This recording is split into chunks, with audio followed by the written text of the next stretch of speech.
this evening's proceedings by an invocation by Commissioner Solomon Bulbelia. Peace and blessings of Almighty God be with us this evening. As you wish, you may remain standing or be seated. I invite everyone to have a silent moment of prayer, reflection, or meditation on our proceedings today as we begin in the name of God, most gracious, most merciful.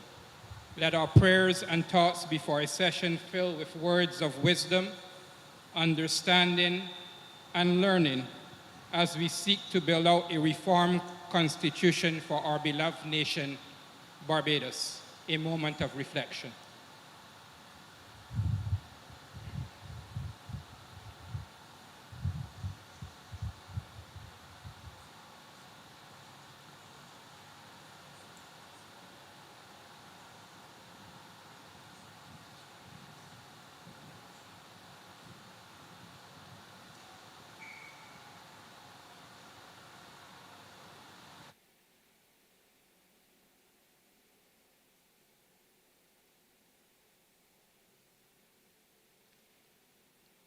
May our prayers be accepted.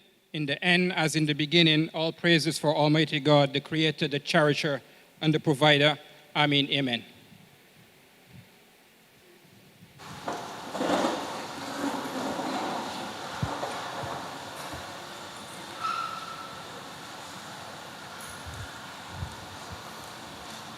A warm welcome to each and every one of you this evening. My name is Senator Gregory Nichols. I'm the Deputy Chairman of the Constitutional Reform Commission. At the head table this evening, seated are a number of my fellow commissioners. I will start to my immediate right, Mr. Adriel Braffett, King's Counsel, former Attorney General of Barbados. Senator Reverend Dr. John Rogers on the extreme right. Next to me is this evening's facilitator, Commissioner Christopher DeCaires.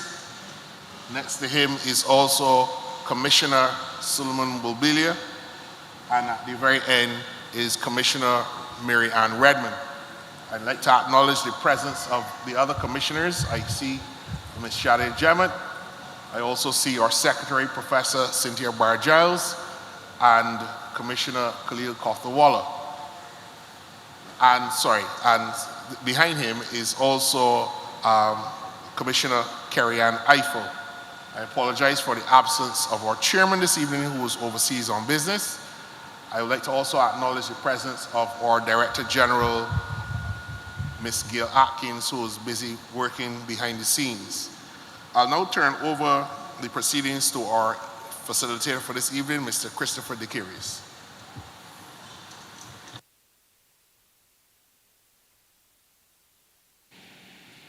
Ricky? Okay. Good evening again to everyone. It's nice to see such a large turnout. Yeah, so I'd like to welcome everyone here physically, all those who are coming in online, and of course the press who have been very helpful in disseminating the message that we've been putting out to try and get as much participation as possible. So I'd like to give a little bit of a status update in terms of where we are, what we're doing, and what we have to come. Something that people have asked us in the last couple of sessions. We began a couple of months ago with requesting submissions from everyone. Our target is the Barbados population and the diaspora. So we're very keen to get everyone's views. As you can imagine, that's quite a daunting task. How do we reach everyone? So we've had quite a widespread approach, including town hall meetings, of course, which I'll come back to in a second. We've gone on the radio. We've had a number of brass tacks discussions. We've put adverts in the newspapers. We've gone on social media. Not something that I see a lot of, but I know the younger folk have been doing it much more aggressively. So we're going out there and we're saying we want to hear from you. I think there's a little catchphrase that we've been using, we want to hear your voice. Come forward and let us know what you think. And the objective is that we have been tasked over the next 18 months to come up with recommendations for change, as well as a draft constitution. Now, that's quite important because it does imply that we are looking to change it very specifically, and this won't be a set of recommendations that go up on a shelf somewhere, but there will be actual change. So we're very keen to make sure that as many people as possible can be stimulated and can give us their views that we can take into account. We have a website that's been created, and of course it's something that will be built over time, but initially we have the consolidated constitution now available online, and then we have this book also online, which is a number of questions and answers from Professor Newton that gives a little bit more insight. And we will also be putting all the various submissions so everyone can see in hopefully a very transparent way what it is that everybody else is talking about and whether you have a view on some of those topics. So the website will build, and I'm hoping that people will be more interested in it as we go along. The town hall meetings we've started, this is the third of the more general ones when we're opening it to whatever you want to talk about, and then we will break it down more into themes, sort of thematic sessions where we will go in to very specific topics that may be a smaller group of people who have much more focused discussions or comments on. And that will start within the next 2 or 3 weeks in November. And we will start in the more general area of the Charter, the spirit of Barbados, that type of thing initially. And then we'll go work our way through into the rights and citizenship and other aspects, all of which will be a little bit more focused than the general ones that we've had so far. But in addition to that, we have a separate committee that's been meeting with about 50-odd groupings of people, organizations that have a vested interest in and have indicated they wanted to make submissions. So we've engaged with them. I'll just let everyone settle at the back. There are a couple of seats in the front, and I don't think any of the commissioners are biting tonight, so please feel free to come down and sit here. So we are going to engage in asking those groupings that have very specific interests to submit their proposals. They're likely to have gone into it in a lot more detail. And we will have meetings also to get a better understanding, not just receiving the submissions. At the same time, we have, and all this is going on concurrently, we also have a research grouping, including a number of research assistants, both graduates and students, who are helping the commissioners. And we break this obviously down in committees and so on, that's how we're working, who will be analyzing not only the submissions that are being sent to the commission, but also what's happening in the rest of the world in terms of other constitutional reforms generally, what's happening worldwide. So we're going to be as broad as we can, and then when we get all this together, we all have to, and we will do it, as I say, concurrently and in a phased manner. So once we start one phase and get into the information, we will start looking at drafting the work that we have to do. And we will also then have internally, as you can imagine, some interesting debates as we get down the line, because not everything is going to be absolutely 100% agreed by everyone. There will be conflicting situations, and we will have to try and find the best way through all of that. And then we will finalize the drafting of the report and submission to the President, I believe, at the end of the time, which we've got maybe another 15 months left. Having said that, many commissions have extended time, but we've been asked not to do so this time around. So we are trying to be as focused as we can and as organized as we can, but it's a very complex area. So even in tonight's meeting, we would sort of ask for your agreement to move on a very organized basis. There's a lot of people here tonight. What we've been doing is asking everyone to come to the mic and first of all say who they are so we can record you. If you don't really want to be saying, you can actually be anonymous, but we would prefer to know who you are in case we need to get back to you. And please try to keep your submissions as short as you can. The time frame we're looking at the ideal would be 3 minutes, but maybe 5 minutes may be necessary in some cases. But if you could be as succinct as you can and perhaps not deliver a sermon at this session, maybe we'll have one later on for that. But if you can do that, then we'll get a lot more submissions in tonight. We would like to finish off by 7 o'clock. If we are really getting very excited, we might want to extend that a little bit, but I'll try and aim for 7 o'clock. So I won't try to cut you off too much, but please bear in mind that there are a lot of people here that we would like to include. And there are people also online that we would also like to bring in their questions from time to time. So I'll open it out for your questions and submissions, because what we're really here for is to listen to you. So I open the meeting for any submissions. Please come down to the microphone in the front if you wouldn't mind, and we can get started.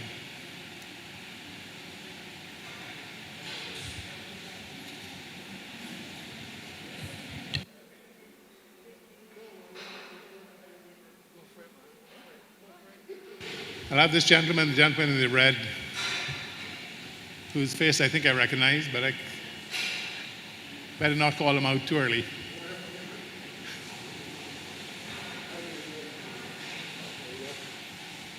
Hi, good evening, Commissioners.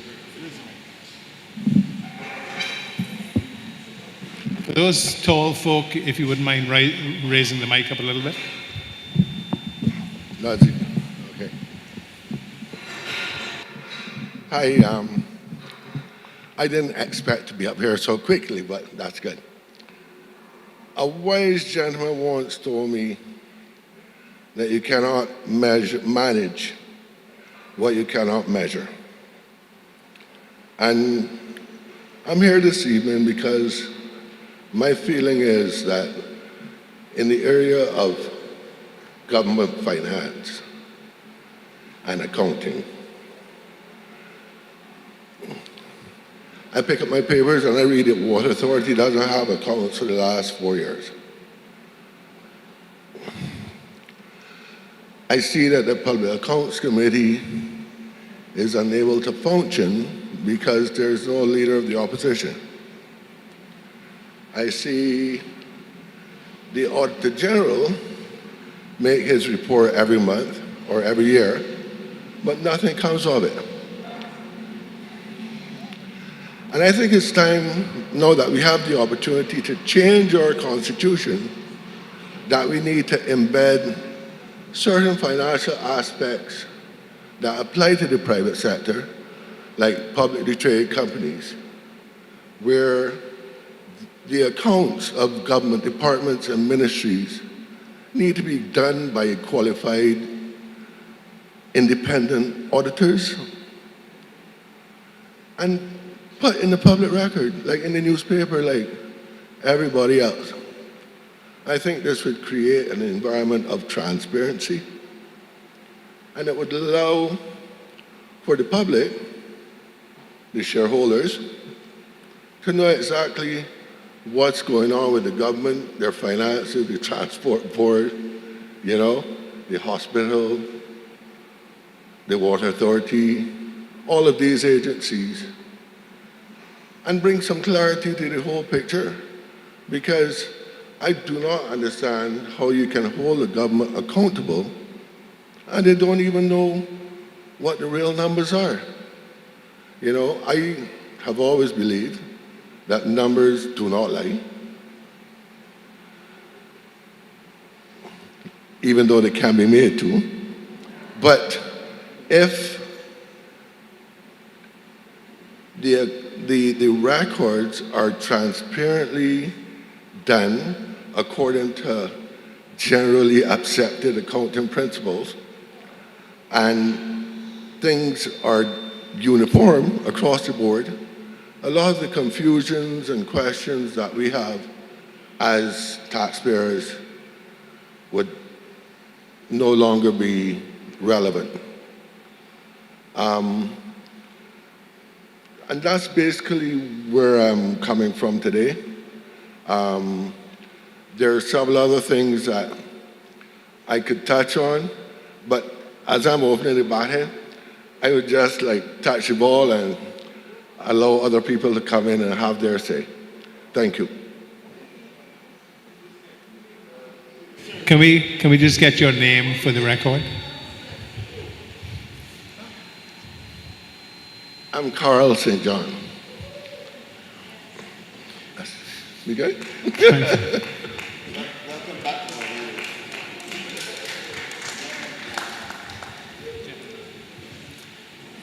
Please, yeah.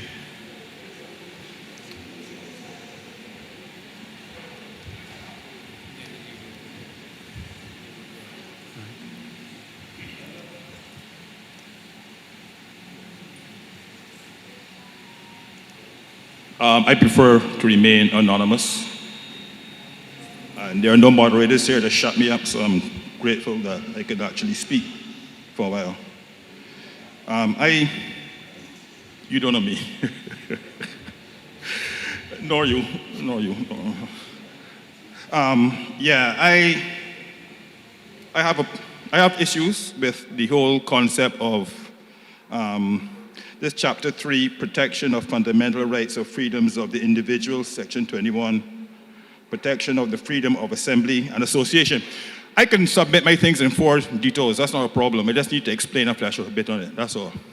I personally don't have a problem with people meeting in groups. The manufacturers can meet in a group. I'm a cultural industrialist, we can meet in a group. We can sort out our stuff.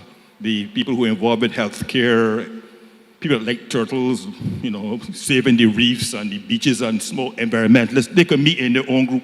Freedom of assembly should apply to that. I have not a problem with that there.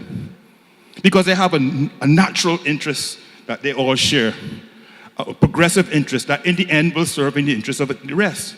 And if there are indeed conflicts of interest between these groups, like the rural people will conflict with the urban people, but they can conflict with me because I play guitar, right? And the religious people might conflict with the religious people, but they're not going to conflict with the rest. So, association is fine at that level.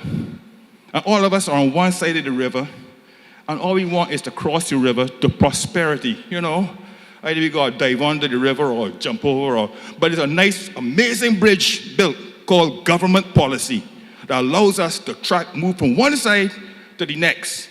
Big sign, government policy. But they got a group of people. There's always a group of people who meet. Not because they want to look after the rivers or they want to see the best interests of cultural industrialists and stuff. They don't represent me for one reason, and that's to win an election. And that is where I have a problem. Because as far as I am concerned, there should be no right in Barbados for a group of people to meet just to win an election. Because that usurps everything. That undermines everything. That says if you want to cross this river from one side to the other, I turn it like a priest, not like a pastor, man. I got my hand in the air. One side of the river to the next side, you have to pass this bridge. And we at the knoll, at the bridge, saying if you want to pass this bridge, you got to come through me. You have to come through me. I am the political party in control of this bridge. And all your special interests can meet all you want. But when they're going from that side, Mr. Nichols, you ain't gonna listen to me. From one side to the other, you have to pass this bridge, and I am the knoll in charge, and I'm gonna take a toll from you. I will determine who your minister is. I will determine by appointment who your senator is. And you ain't getting a place in the cabinet because we determine. You see, the problem with the lower house. The lower house is divided in constituencies. That'll go back to 1625 or when there are all these rich people that own land and they need a little house of assembly to operate in. It doesn't matter which part of Barbados you came from, your interests were the same. I got land, I'm a person of means. Whether I come from St. Lucie or I come from Christchurch South, or I think they only had 6 parishes back then. Geographical jurisdiction meant something because we all had the same interests anyhow. It's just a matter of filling numbers. Come 1951, adult, whatever it is called, rather than assume that this geographical thing ain't gonna work no more, Labour was somehow confused into believing this house worked for all them people of means. In its present design, it can work for you too. So you can get into this house, you can build numbers and you can get in this house. Don't mind that the people who have been in this house before have always been people of means. But Labour don't have no means really. But somehow they fell for this adult suffrage and they fell for all of this constituent by geography thing. And now here we are stuck with representation that don't mean nothing. Because I don't care who is in the house of the lower house. I really don't care. They don't represent me. People that represent me are from either small business or cultural industries. I am divided by a demographic, not a geography. I'm sorry, and that is a single change that was not met. So then nothing I could come at this table and say, well, I don't expect that a political party is going to, exclude itself from going forward. You're going to be asking a problem to solve a problem, and problems don't solve problems. So the least I can do is offer you stage 2. Stage 1 is remove the right of political parties to exist. I'm sorry, just get rid of them. That would solve everything moving forward. But that's not going to happen. So, at least I can only speak for me as a cultural industrialist. I can't speak for the manufacturer, but I'm a manufacturer too. I can't speak for the environmentalists or the farmers. Or 1 seat should be reserved in the Senate for cultural industrialists. I mean, the teachers could come and claim the same thing too. I don't speak for them, but they can make the same claim. 1 seat in the Senate for cultural industrialists, and let us determine who gets that seat. I want no appointment, nothing, because you have the prime person appointing a committee who will appoint that person, and that person never comes through us. We have no representation as any small grouping involved, not even the young people. They have to go to the troll and say we want to be represented. I got 5 seconds left. Oh, 5 minutes so far. So point 2 is I want a seat designated that the people of this particular small interest group can determine who sits in that seat and eradicate this need for appointment. Senatorial appointments by appointment, senatorial seats by appointment, I think is an absolute waste of time and a further consolidation of power to the knoll. I have all these notes, but in my head. The third thing, of course, is, like I said, details, but I'm just fleshing it out here. I'll put them in. The third is the power of the Prime Minister, which we know is exceedingly large. And I think that the question, the comment that was made 2 weeks ago, he didn't go into this part of it, but he says, let's fix the term. He said, because he didn't want to have difficulties with overrunning or understepping the term, let's fix the term of office to 5 years, done, or 4 years like the Americans do it, done. Fix it. And that way the Prime Minister will not have power over the lower house or over the Senate or over every single appointment in the government, because that is a threat. You got a job today, tomorrow you could be looking for a job because I can call an election. I think that power should be removed from the Prime Minister. And that's the reason why I think they should be. And number 4, quickly, this whole concept of state. Oh, okay. If I can suggest, maybe just take an intermission, and then you can come back with the other points. Let's rotate it around a little bit. Yeah, okay, I'm sorry for going over. No, but maybe we could cut it here now, and then you can come back. Let some others have I just hope I made some kind of a sense, that's all. Yeah, thank you. The young lady here.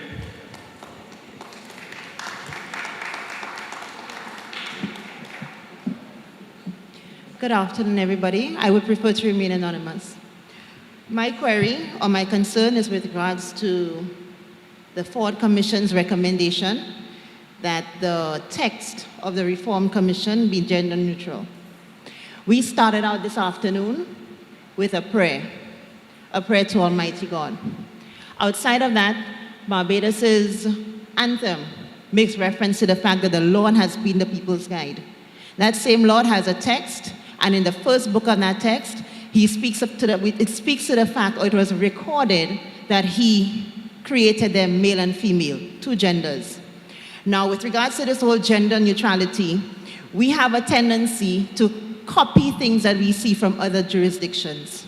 Right now, if we were to look at the madness that is going on, and I don't use that term lightly, it is madness, that you have young children who are too young to make a decision as to whether they can vote. They are too young for them to buy or consume alcohol. They are too young for them to live on their own. They are deemed too immature for them to drive or for them to own property or to enter into any kind of legal agreement.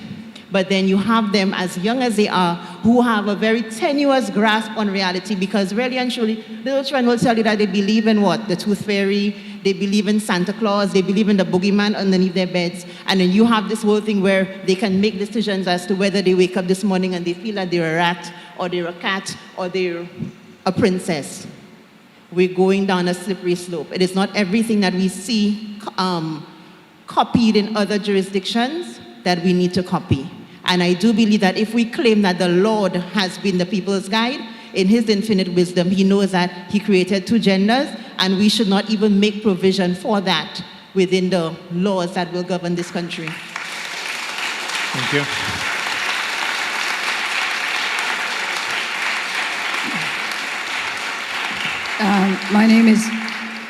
My name is Angela Clark. I'm a business person here in Barbados.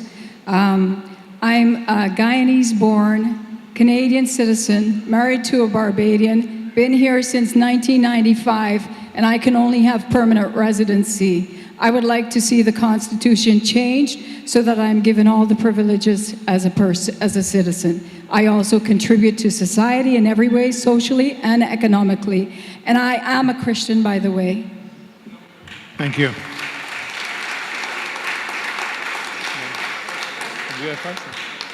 Can I just get this gentleman in the back, and then there's a young man here in the blue shirt, and Michelle. Good evening. My name is Michael Rapley, for the record, and I wanted to come here today to make a case for the inclusion of sexual orientation, gender identity, and perhaps even gender expression in the Constitution of Barbados. Tonight, I'm representing an organization, Equals, that was founded on the need to create safe spaces for the LGBTQ community and improve the access to services for them. This need stemmed from the fact that members of the community did not feel like they were spaces where they could freely express themselves without persecution, be it verbal harassment or physical violence. Indeed, members of the LGBTQ community still do not feel safe to come up here and speak their truth. And the reasons why they don't do that is because those who've come before have had death threats, have insufferable working conditions, and have even been evicted from their homes. According to some people, though, there is no discrimination against the LGBTQ+ community in Barbados. But might I remind everyone that just because you do not discriminate, see discrimination occurring, or hear about it, doesn't mean that it doesn't happen. It's easy to discard the realities of others when we don't actively seek to know about the realities of them. We often hear the argument that there's no proof. It's easy to say there's no proof of something when the systems in place do not only allow for certain things to not be recorded, but the same systems fail to act on the incidents that actually are reported. Equals has been using a tool called the Shared Incident Database as a resource for marginalized groups to report cases of human rights violations since the end of 2017. Since then, we have recorded 106 cases where only 8% reported those cases to the relevant authorities. Many persons have indicated to us, including those who incline not to submit to the database, that they don't do so because the police either reject reporting the case, act very insensitive when they are reporting the case, or when the person asks for a copy of the report, it can be found. But what exactly does the community face when it relates to discrimination? Well, 70% of the cases on record face verbal abuse, while 43% experience physical violence. The next highest type of discrimination was in the form of being forced to leave the home, which made up 13%. Other forms of discrimination recorded include being denied services, being fired from work, or being denied educational opportunities. In addition, a 2014 to 2015 study conducted by the National HIV/AIDS Commission on the discrimination experienced by key populations, of 200 respondents, 92% indicated that they had experienced discrimination, where 68 cited discrimination was based on their actual or perceived sexual orientation, and 20% on their gender identity. Again, verbal abuse was the most prevalent form of discrimination at 80%, but the second highest form of discrimination in this study was being denied access to services at 23%, and the third was having their well-being threatened, 19%. You may think that verbal abuse may be an insignificant form of discrimination, but we were reminded last week that words have power. So if someone is constantly being told that they are abominations and disgusting, and they will eventually believe it, which is why LGBTQ plus persons are 4 times more prone to mental health issues such as anxiety, depression, and suicidal thoughts. It was clarified in last week's discussion that the Constitution should indeed protect the minority and not the majority, and in 2021, a study of 27 countries by Ipsos saw 9% of respondents identifying as LGBTQ, 80% identifying as heterosexual, and 11 stated that they do not know. I personally would say that 9% plus of the population deserve to be protected under law. And just to clarify, all these identities related to being attracted to or having intimate relations are with other consenting adults, for those who might be unsure of the parameters on which we speak. We will, of course, be making a formal submission, attaching all the various reports and evidence to support our suggestion of the amendments of the Constitution. I thank you for your time. Thank you.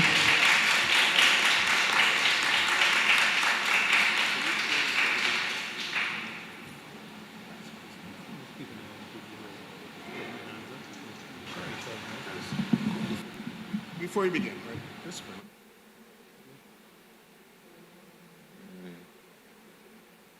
Is everyone in the audience hearing the presentations okay? Yeah? Okay. I think it's maybe we have a little fan behind us that's blowing against, but, or maybe just some of us are a little old.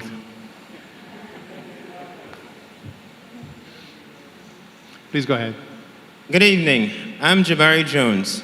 My contributions today are related to corruption, public health, and youth involvement in politics. Firstly, corruption is a cancer which is the root of many social, environmental, and economic problems. If not controlled, it may lead to a loss of public confidence in the government and its institutions, the acceleration of poverty and inequality, societal decay, revolution, or the eventual collapse of the state. We are already seeing a manifestation of this through the rise in violent crime and chronic low voter turnout. The time has come to correct this. The time to correct this is running out, and we must take action now. The Constitution should provide stronger protections against corruption, including public disclosures of the assets for all candidates running for public office, along with officials in Parliament, heads of government ministries, and other senior government officials. It should also provide for heavy fines, lengthy custodial sentences, and the appropriate institutional framework to meaningfully detect, punish, and deter corruption.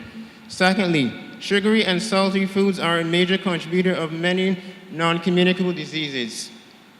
Many members of our society are unaware of the long-term health implications of food high in sugar, salt, and fat. What is even more alarming is many of us do not know how to determine if food is high in sugar, salt, or fat. I was unaware of how to read nutrition facts well into my teenage years. Understanding nutrition facts is critical to evaluating the perils of many of the foods in our diet. Most of the drinks served at school and at bars and sold at supermarkets and at social events are terrifyingly high in sugar. But what are we to do if we do not know or if we do or no alternatives exist? This, when coupled with sedentary lifestyles that has categorized our car-centric transport system, there is no wonder we are fraught with the health problems we have today. For those of you who do not know what a sedentary lifestyle is, a sedentary lifestyle is a lifestyle where you are inactive and have very little physical activity. To address this, the Constitution should provide a right to public health. To safeguard this constitutional right, the government must provide more support to promote alternatives for adults, and especially for children at a young age where bad habits develop. This would include a massive education campaign, warning labels on products, promotion of the right to safe infrastructure for walking and cycling, and the appropriate tax regimes to promote healthier foods. Lastly, the Constitution should provide mechanisms for greater youth participation in political life, in the shaping of both legislation and policy. Additionally, before any legislation is created or any policy is formed, an analysis of the impact on vulnerable groups should be conducted and consultations held with them or groups representing them. Vulnerable groups include the youth, the poor, the elderly, the disabled, the homeless, and other groups. Thank you for listening to my presentation, and I hope the government will consider seriously my proposal. Thank you.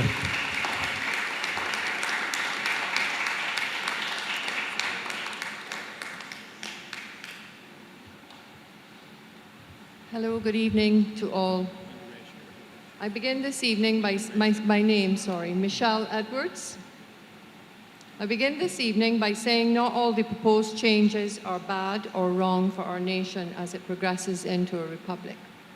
Only one thing is constant in life, and that is change. But hopefully we mean change for good. The polls showed that just over 1/3 of Barbadians supported a move to a republic, with another 1/3 largely neutral and a third against it. We as a democratic society have always allowed freedom of speech, the right to make commentary in the press, on brass stacks, social media, and the title of these town hall meetings, Have Your Say, suggests that it is still the case, even if only figuratively. Allow me, therefore, a few minutes to have my say. I am a 3-generation Barbadian. There are some entities and voices that apparently are speaking louder than the majority of Barbadians who are God-fearing. There is a call to remove prayer from public places before meetings and forums, and to make Barbados a secular nation. To take the mention of the name God out of the Constitution and replace it with Creator. Well, Creator is just one of the things that he does. It is his job description. I would not like to be known by my job description. I would like to be known by my name, which is God. God, God, God.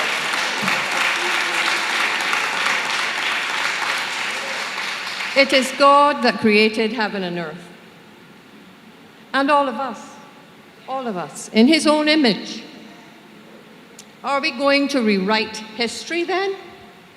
Are we going to take him out and forget about him? Is this how we give him thanks for what he has done? The Lord has been the people's guide for past 300 years. With him by our side, we have no doubts or fears. So we're just going to forget about him and move right along. I've been a part of the workforce, paying my taxes and NIS contributions for the past 47 years. Recently, upon retirement, I applied to the NIS for my state pension. It happened that this coincided with the recent reports in the news about the grave concerns for the present dire state of the NIS coffers. I became immediately alarmed about my own future, the future of my children and grandchild, the future I have worked so long and hard to secure so that in my twilight years, I would retain a certain level of comfort, albeit, however, minuscule.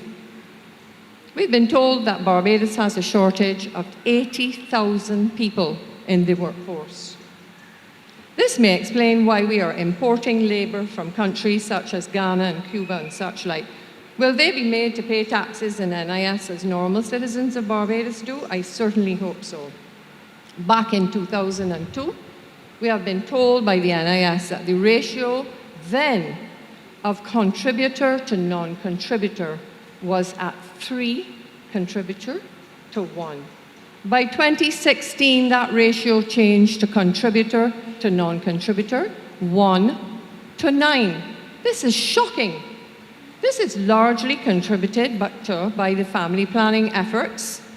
And in 1983, the Medical Termination of Pregnancy Act changed and made abortions legal. We became the mecca for that. That has had an impact on our birth rate. Since then, there has been a shocking decline in the birth rate, and this has been corroborated by agencies such as PAHO and others. I'm getting to the point. In 1950, the annual births stood at 36,155. By 1970, 22,278, 80, 17,840. 2000, 14,017, and in 2020, 10,639 births for the year in Barbados. Does anyone remember the Barbados Suez Crisis fiasco in 2018? when in Hastings the sewage overflowed and floating fetuses were seen in the street. Does anyone remember that? A pregnant female goes into the hospital in the morning and out in the afternoon, and there goes one more citizen dead down the drain.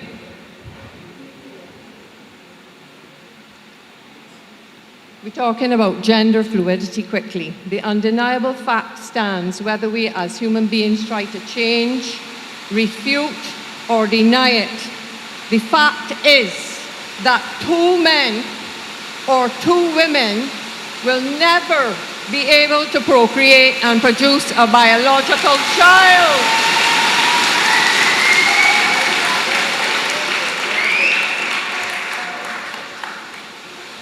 Not finished. In fact, 2 minutes. 2 minutes. This is impossible. Only our Creator, who is God of all creations, made man and woman for this miraculous and indeed incredible feat to happen. This thing that you all are referring to as sexuality is a miraculous, incredible feat that the Creator created so that, because He loved the world so much, okay? Look what we are doing with this. We're turning it into a mockery. And I will finish. Somebody else will make theirs shorter. Michelle, can I? I'm only Michelle? finishing now. It's only this last thing. When I find it on the back of my page. Michelle, can I Yes. just interrupt you a second? Yeah. It's gone over 6 minutes now. I wonder if you could give Okay. a... All right, You can always come just back. the last thing. I suggest that every right-thinking Barbadian make it a priority and their business to find out the truth behind CSE, this difference between sex education and sexuality education. We need sex education in our schools, but we don't need sexuality. There is a need for it, but not sexuality is a whole other story. We do not have time tonight to go into that, but the truth, let the truth guide you.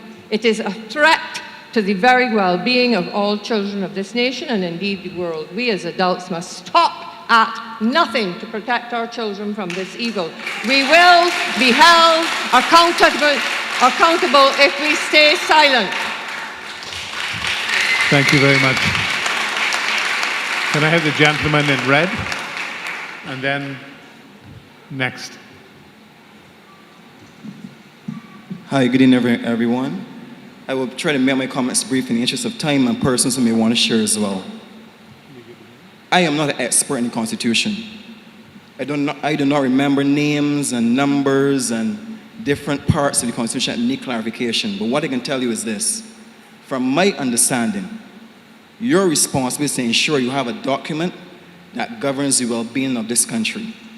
That you're better able, as far as your wisdom and your intellectual capacity is concerned, to formulate areas that we as a country and a society can live in peaceful coexistence. I believe that is your responsibility. There's no way on God's green earth that you can satisfy that to every single person in this room or in this country. Therefore, there has to be a guideline or a standard that you're willing to go by in order to formulate this document. There are some persons here this evening that may not believe in God. That is their privilege. However, if you do not have a standard, how do you know where you're going to go? If there's not something that can guide you, what will you know as to what is right or what is wrong? As I said, I am no expert. I cannot break down the Constitution and tell you, well, this is right or that is wrong. But I'm assuming that all of you have a conscience. I am assuming that all of you recognize there's a principle that you hold close to your hearts, and therefore that same principle should guide whatever you decide upon after this evening is over. I will just share this with you quickly. We do not understand the ramifications of our actions sometimes until it's already past us. I would like us to envision something this evening. Imagine a scenario in this country if we go down the road of including individuals or recognizing individuals based upon their precept of who they are. A situation where we have children in this country determining for themselves their sexuality. Parents being forced to adhere to that and therefore having themselves in law courts because they do not respect that sexuality. Recognize the situation, you have these same children going into schools if they're physically looking one way, but they're believing there's something else, and persons being brought before the law courts because they do not respect what a child believes that child to be. It is madness. It is ridiculous. It is folly.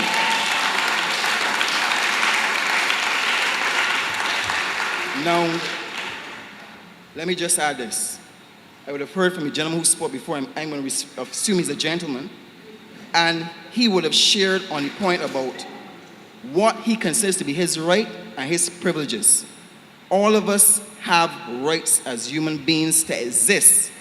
However, we have to be very clear about where do those rights fracture the unity of society. If an individual believes something in their own mind, does that make it real? If I believe I'm a woman, does that make it real? If your mind determines your reality, how does society exist? As I said, everybody has their own belief system. If I believe I'm something, does that fit into how society can actually come together? Be very careful about what you decide here this evening. You have our country's future in your hands. If you do not recognize what is right or what is wrong and you're guided by your own minds, then this country is headed for chaos. I respect what the person would have said before. I respect what he believes as an individual. But there's no way we can actually accept everything everybody wants. We cannot do it. We have to be guided by something. I'm sure the other person said this, have their own perspectives and they're able to share deeper on this topic.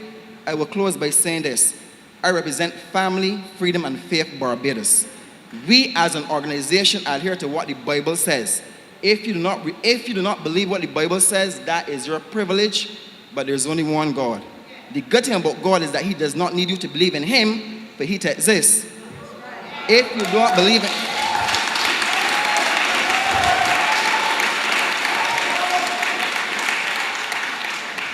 If because of your intellectual capacity you believe that you're smarter than him, that is your privilege. I will not argue with you because that would be a waste of my time.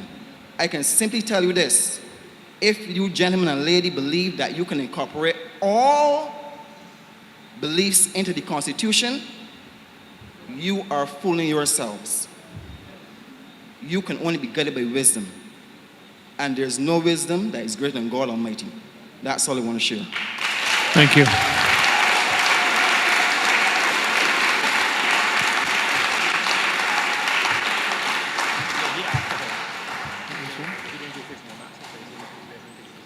Sorry, can I just get your name? Sorry, no. Can I get you? We didn't get your name when you. Ryan Matham. Ryan Matham. Thank you. Well, good evening, everybody. My name is Maureen Holder. I'm not here to lecture anybody, but to get some clarity. I thought the lady that spoke before the gentleman, as she spoke about the referendum, I thought that she would have gone further into it. So I'm gonna follow up from there.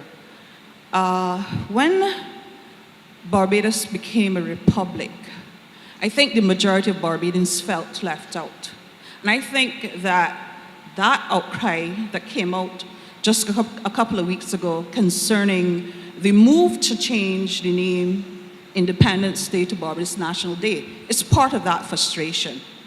And I would like to see, and let me revert back to this because I need some conceptual clarity in my mind. I keep hearing this term, parliamentary republic. I don't even understand what it is. Because as far as I'm concerned, there are two types of republics. You have either ceremonial or an executive. So if that could be, I suppose when you guys go back to the drawing board and work out everything you need to do, the chairman did say that you're going to have thematic themes going forward where certain issues will be brought to the fore and you will discuss them. I would really like some clarity on that term, parliamentary republic. And secondly, the whole notion of a referendum is the people's voice. It's giving the people the opportunity to have a say in legislation, to have a say in what they want to the people who they elect to govern on their behalf. As far as I know, we have a participatory democracy or participatory democracy. And you cannot feel as though you have a government that's moving so fast ahead unfolding, releasing legislation that is not thought out sufficiently enough, after promising the people you'll come back to them, hear their views, get a sense of what they feel, and you will structure it.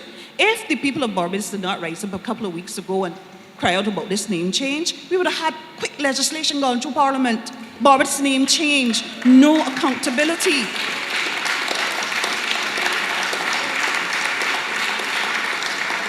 And I think we have to hold those whom we elect to serve us to a higher standard of accountability.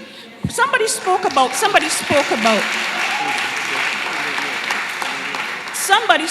prime ministerial power. I hope that comes up as part of the themes that the commission is going to cover.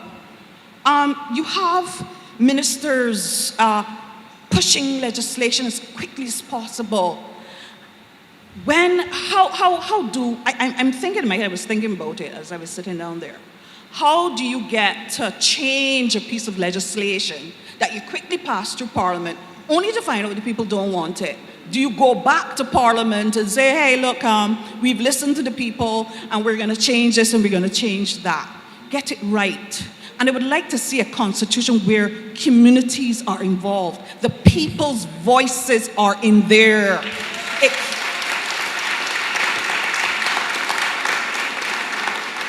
cannot be a case that you say, I'm government, I'm the authority, so I have every right to pass this legislation. Hopefully a few woke people will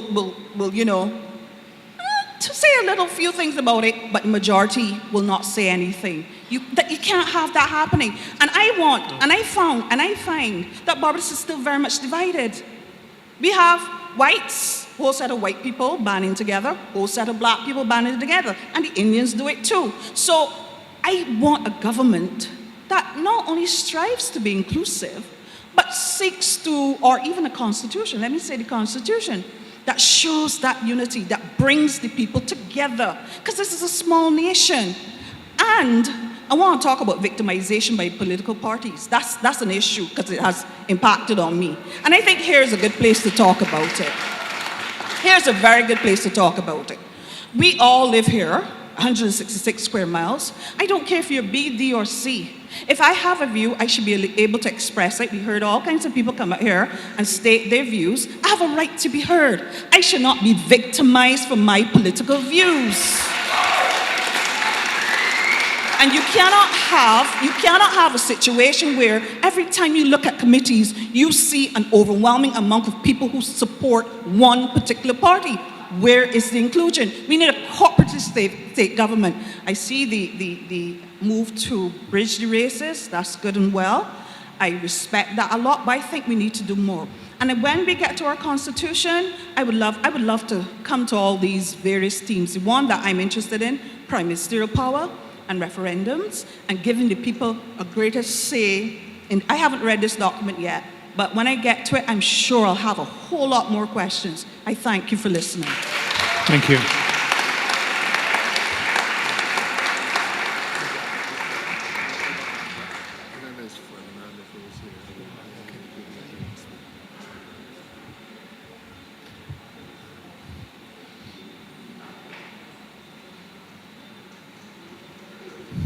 Hi, good night, everybody. My name is Isadora Barrow, and I am an advocate and an educator. I want to begin with a quote from committee member Eiffel from the last public meeting. Constitutions are living documents that must allow for change over time to meet the changing needs of the society which it regulates. I fully agree with this statement and want to see this sentiment reflected as we craft our new fate. I believe that the Constitution should be reformed to create possibilities to include and protect all of our citizens. There are some who reject the notion of inclusivity, but whether they want to care for, recognize, acknowledge, or accept the existence of minority people, our obligation as a society is to protect the most vulnerable among us. To be clear, when I say vulnerable, I mean children who are subject to verbal, physical, and sexual abuse in their homes and communities. people with disabilities who are not able to receive the accommodation they need to live a dignified and fulfilling life, to elderly people who have been discarded and left to die in home or at their various institutions, to those left to fend for themselves in the wake of an ecological and economic disaster. As an advocate, I am also calling for the inclusion of gender identity and sexual orientation to be added to the language in Chapter 3 of the Protection of the Fundamental Rights and Freedoms of the Individual. I am also calling for the removal of buggery and indecency laws. While the rest of the world moves forward, there are some among us that remain subjected to the shadows and the recesses of our society. I want you to imagine a young Barbadian living in Canada, married to their partner of the same sex, enjoying all of the freedoms that the progressive society has awarded them. They are educated, they are skilled, and want to return to contribute to the society which they came from, Barbados. But they can't go back to Barbados and enjoy the benefits that their heterosexual counterparts enjoy. Like the young man mentioned at the last reform meeting, what happens when they become sick? What happens if they die? What happens when the life they built together isn't recognized by the law? I want you to imagine a young gay man facing daily harassment, judgment, exclusion, threats, and acts of violence within his community. What do his options in life look like? What justice can he seek when his identity is not constitutionally protected? What options does he have for living a fulfilled life if his family and community has rejected him? If we recognize that heterosexual teenagers engage in sex and are at risk for STDs and pregnancies, then why can't we recognize that teenagers that are sexually active can have same-sex partners? Where do they go for education about the risks that they face? How are they supposed to assert their boundaries, understand consent about themselves, or take pride in who they are when the law doesn't even recognize them? Is it not important that they have a right to access education that helps keep them safe? What if this teenager is thinking of self-harm because of the rejection and bullying felt from their school? What mental health services or counseling is available when it is guaranteed they will be seen and respected for who they are? What services can they seek that are free from religious dogma as they are not prescribed to any particular religion?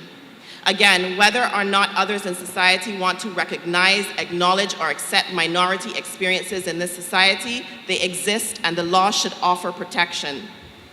In the last meeting, there were sentiments that what worked in the past will work today. But at some point in the past, the rights that were being considered were whether or not some were to be seen as fully human, or whether some had the right to even participate politically. If we remain bound to these ideas and understandings of the past, we will never fully live in the present, and the future will become harder to see. When we write this Constitution, we're not only thinking about ourselves now, we are thinking about our children and their children. Will they want to live on an island that continues to restrict some from fully participating in society? I don't believe so. When the Constitution reflects a commitment to protecting the rights of minorities and the vulnerable, the greater will our nation grow in strength and unity. Thank you. Thank you. Ferdinand, you had your hand. Then after Ferdinand, I'll take the lady in white at the back. Mr. Chairman, Ferdinand Nichols. I'm here as a citizen. I actually have my passport over there to prove that, rather than an ID card. But I'm not going to take that on this evening. All right? There are a few matters I'd like to address to you. The activities of the past several months have demonstrated very clearly to us that we have a problem trusting our governments. And let me demonstrate it for you this evening, if I can. During a pandemic and a state of emergency, an election was called. that disenfranchised hundreds of people from performing their constitutional right to vote because they were isolated. In the Bahamas, where during the pandemic, persons in isolation were facilitated by the Prime Minister of the Bahamas to vote, did not happen here in Barbados by the decision of a singular individual. The second thing we have is the fiasco that has occurred recently with our educational system. And time will not permit me to expand on that. But I will say this. The Jesuits have a saying, show me the child for the first, or give me the child for its first 7 years, and I will show you the man. It means that if we get about indoctrinating children in their first 7 years, we'll be preparing the future of adults as we want it. And whether people care to acknowledge it or not, I'm not a discriminating person. You're a good friend of mine, and I don't think your color comes close to mine. I think you would have to spend a little more time in the oven to get close to this complexion. I was trying this morning, but it didn't work. I know, it doesn't work, but you and I have known one another for years, and we have been good friends. The aspect of racism doesn't exist in my system, because when I cut, I bleed red. When you cut, you bleed red. But we have had a system over the past several months that has demonstrated we cannot really trust our government. And let me deal with the last one. A few days ago, we were informed of a change to our celebrations. We were informed. Now I want to make a suggestion to you. We need some serious political revolution in this country. Very, very serious. And let me put it to you this way. We talk about a democracy, but let me remind everybody here what a democracy is. I think it was one of the ex-presidents of the United States that made the point. A democracy is of the people, by the people, for the people. That's what a democracy is. Having said that, I want to make a suggestion because we have a working model before us in the United States government. It is my view the people should choose the Prime Minister, the people should choose the Senate, and the people should choose the Parliament. As it stands, I want to make this clear. Maybe a lot of people are not aware of this. But when an election is won by a political party, the Prime Minister is not automatically the person who leads the party.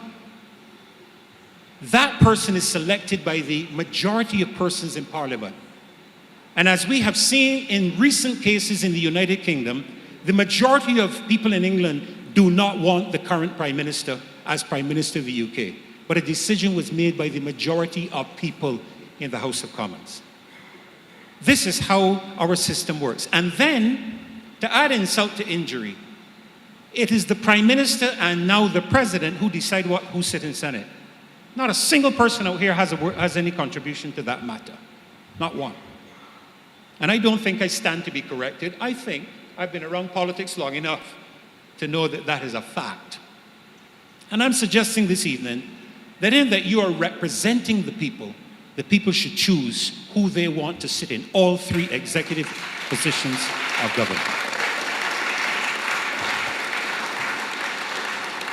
Let me address the matter very quickly of the Republic, because I noted in the document that is being circulated that Trinidad and Tobago became a republic under the Act No. 4 in 1976. What the document does not show is that that act occurred on the 1st of August, but the Republic celebration was established on the 24th of September, when the first Parliament sat as a republic. Now I'm going to make a suggestion that some may agree with. I had somebody disagree with me this morning. But we are talking about cutting the vestiges of colonialism. Am I correct? We're talking about cutting the vestiges of colonialism. We have celebrated the Queen's birthday. I believe it is on June the 4th. Is that right? I think it's June the 4th. I stand to be corrected. And I want to make a suggestion. Leave my Independence Day alone, because it's a significant mark in the history of this country. Leave it alone. Instead, replace the celebration of the Queen's birthday with the Republic. That sends a signal to the rest of the world that we ain't joking about our Republic. It is just a suggestion which can be taken or ignored. Let me move on to one other thing quickly. You put your hand out, that means 5 minutes, you know. 5 minutes is gone. So, oh, that's what so okay, maybe wrapping I'll be up. quick. Let me end quickly. I've heard a lot this evening about matters of discrimination and religious rights and all this. Well, let me just say this. You know, it appears to me that anytime you disagree with a particular group of people, you're considered a bigot. You and I ought to be able to have a discussion and disagreement without you thinking I hate you. I don't hate you. I will tell you what I hate. I hate you trying to discriminate against me because people seem to think discrimination only flows one direction, but it doesn't. And in so doing, what you're saying is because of what I believe, I am compelled to push that aside to accept you. And that's simply not going to happen. And if a constitution were to ever make provision for that type of violation of religious freedom, you would have a riot in this country. Right? So let's face a reality. Let's face a reality. You can't talk about discrimination and just have it one way. You have to appreciate the fact that there are other people who think differently, and we agree to disagree. Let me end with this. I'm standing here because I'm now a grandfather. I have 5 grandchildren, and probably before the end of my conversation, 6. And I was told years ago, grandchildren change your entire outlook on life. And I have to acknowledge that. I'm here because I'm deeply concerned about the Barbados my grandchildren will grow up in and what we leave the mess for them to clean up. And I would like, sir, to propose to you that in the consideration of these changes to the Constitution, we remember that a long time after this meeting is over and we are all dead and gone, there will be an entire posterity left to deal with our decisions. I thank you, sir. Thank you.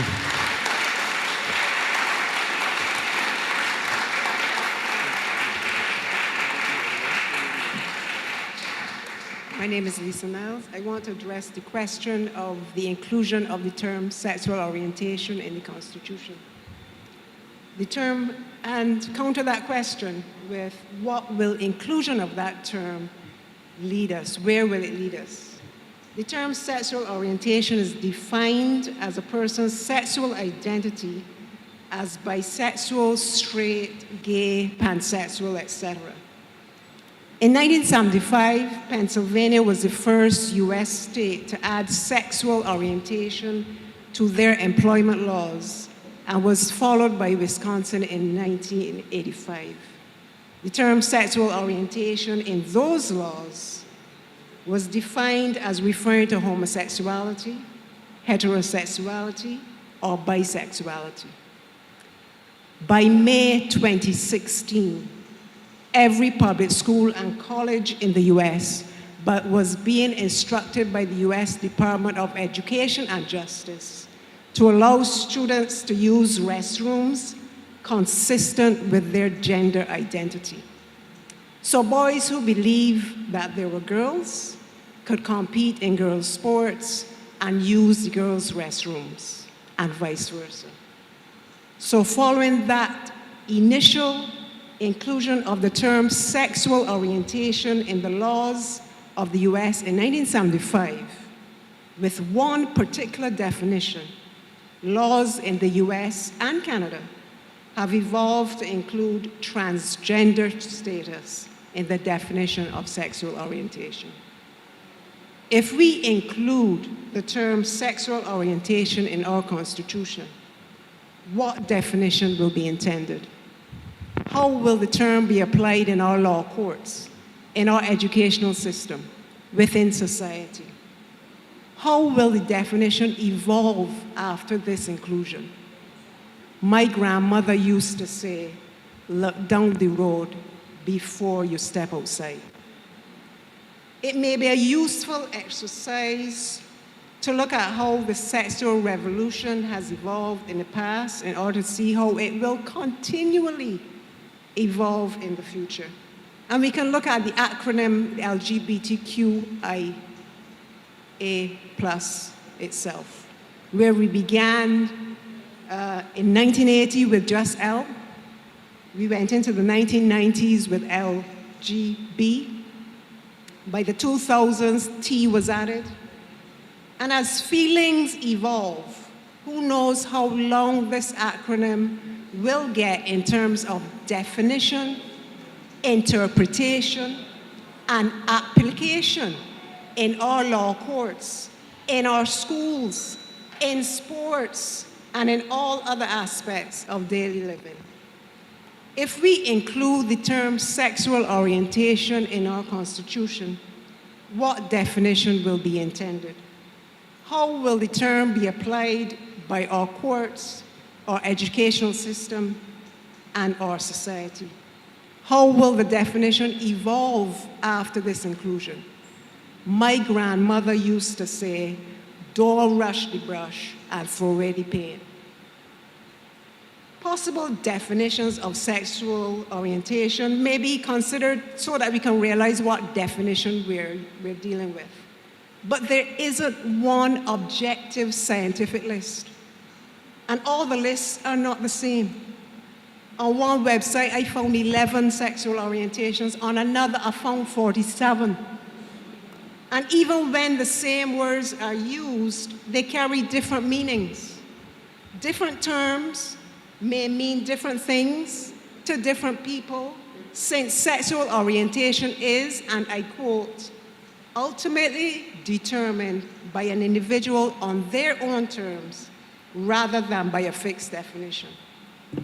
I will just mention a few of the 47.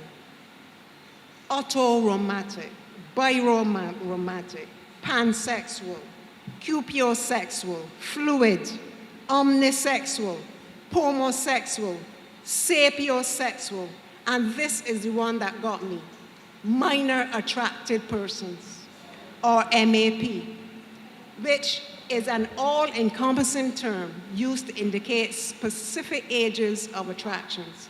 So we get a pedophile who is an individual attracted to a pre-pubescent child, a hebephile who is attracted to a pubescent child ages 11 to 14, an epiphephile is attracted to post-pubescent children ages 15 to 19. In his expert testimony before the Canadian Parliament in 2011, Dr. Jisukhem said pedophilia is another sexual orientation, comparable to heterosexuality or homosexuality. True pedophiles have an exclusive preference for children, which is the same as having a sexual orientation. In 2013, in a move towards, give me 2 more minutes, in a move toward destigmatizing pedophilia, the American Psychological Association distinguished between pedophilia, who desire sex with children, and those who act on those desires. If we include the term sexual orientation in our Constitution, what definition will be intended? My grandmother used to say, "Don't wait till the horse gets out the stable to shut the door." So I ask one last question. Where will including the term sexual orientation in our Constitution lead us? At the last town hall meeting that I attended, a gentleman testified about the tolerant nature of Bajans, how we have lived historically, peaceably alongside homosexuals and those of other sexual orientations. My question is, will the inclusion of the term sexual orientation lead not to persecution of members of the LGBTQIA+ community, but to persecution, as we have witnessed in other countries, of members of the Christian, Muslim,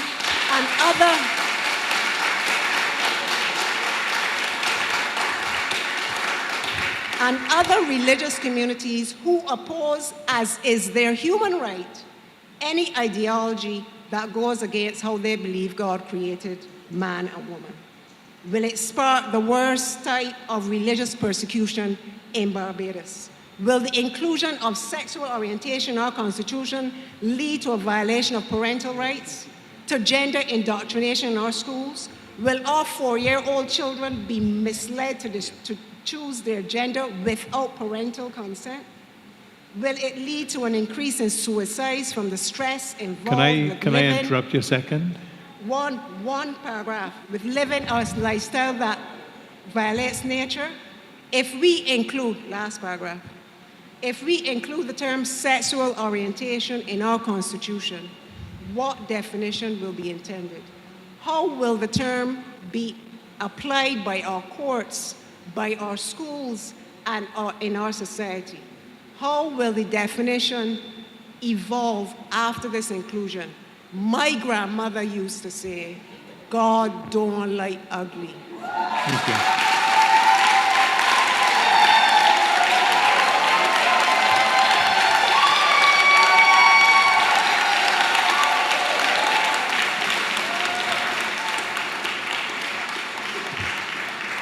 So we have quite a few people who are interested in speaking, and just so that we don't cut off those ones at the back end, I wonder if we could just try to keep it to the 5 minutes, not you in particular, but everyone else, so we could get as many as possible. Thank you. Hi. Good evening, everyone. My name is Veronica Evelyn. We are all different. We have different worldviews, etc., and we are entitled to them. But there is one thing that unites us. We are all citizens of this country, and therefore, in revising the Constitution, the one thing that should guide us is not any individual interest group, even if it is a faith group. The one thing that should guide us is the long-term, wholesome development, sustainable development of this country.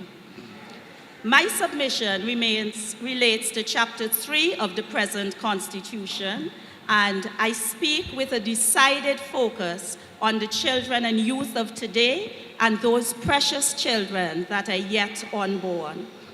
Our collective duty towards them is one of care and protection. We owe them the gift of honesty and truth, beginning with the very language that will shape their thoughts and mold their minds. Article 1 of the Charter of Barbados includes the term sexual orientation. This is a controversial term which has been willingly embraced by fewer than 30 of the 195 nations of this world.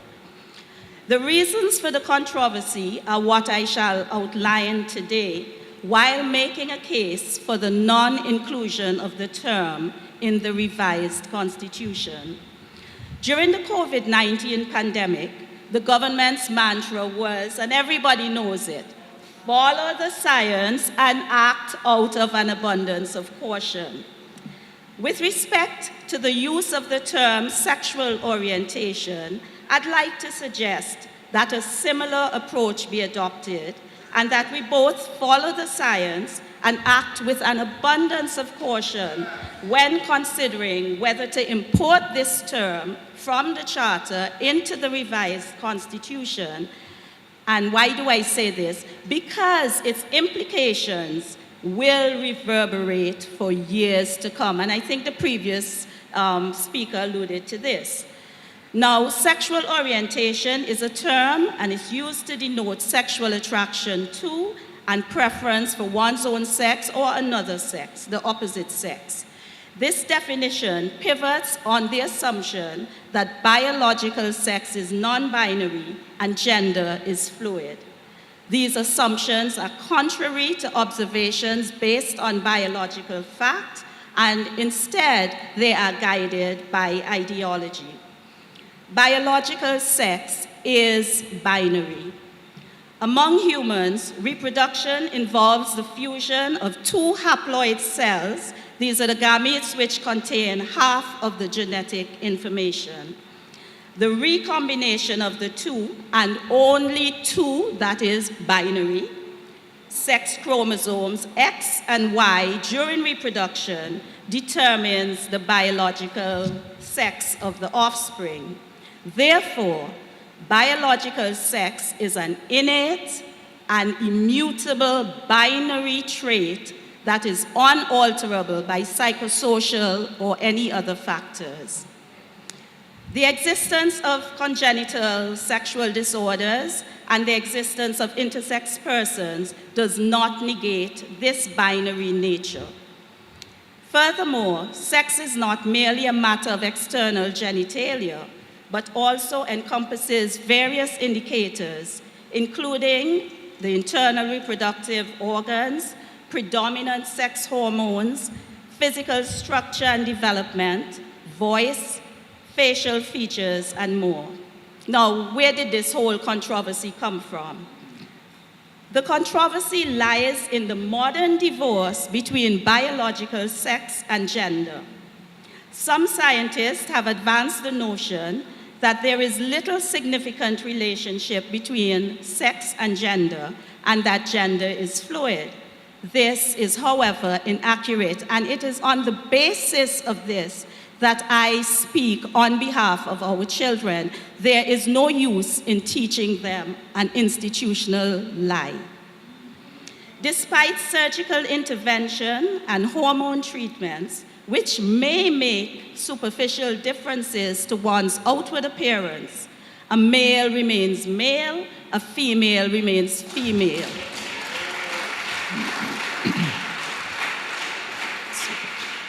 This is so because maleness and femaleness are a matter of fact, not self-determination.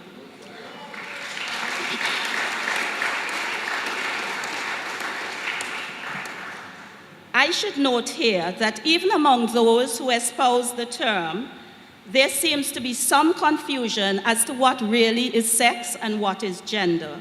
Whereas previously, a popular distinction was that sex is biological and gender is a sociological construct. This seems to be changing, and what used to be called sexual reassignment surgery is now conceptualized as gender reassignment or gender-affirming surgery.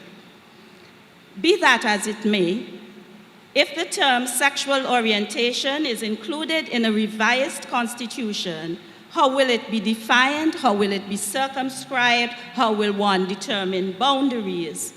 According to bodies such as the World Health Organization and International Planned Parenthood Federation, the term sexual orientation has to do with sexual attraction and preference. Soon finished.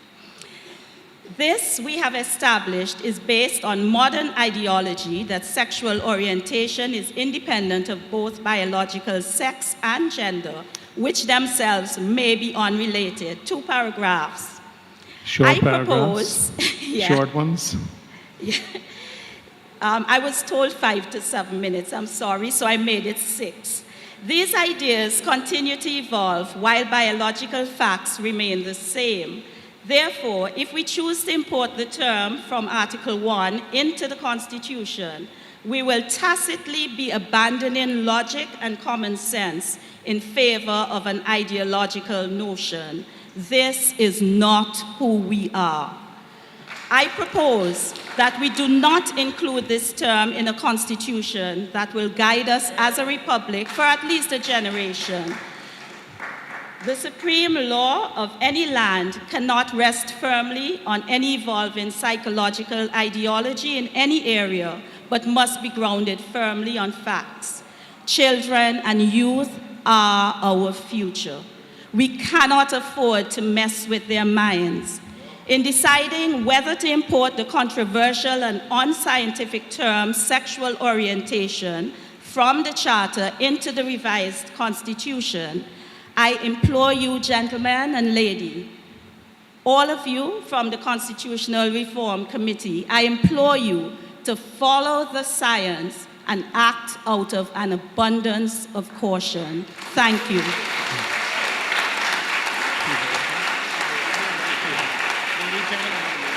Sorry. So can I just make a comment? There seems to be a tremendous interest in Chapter 3, and there will be a specific session, town hall session in January for this. So I think we have quite a large presentation so far, but there will be a very specific one. So to the extent we can, as this is a general session, there are other general aspects. I would ask that perhaps those that have further aspects on Chapter 3 may allow some of the other persons to give the wider perspective.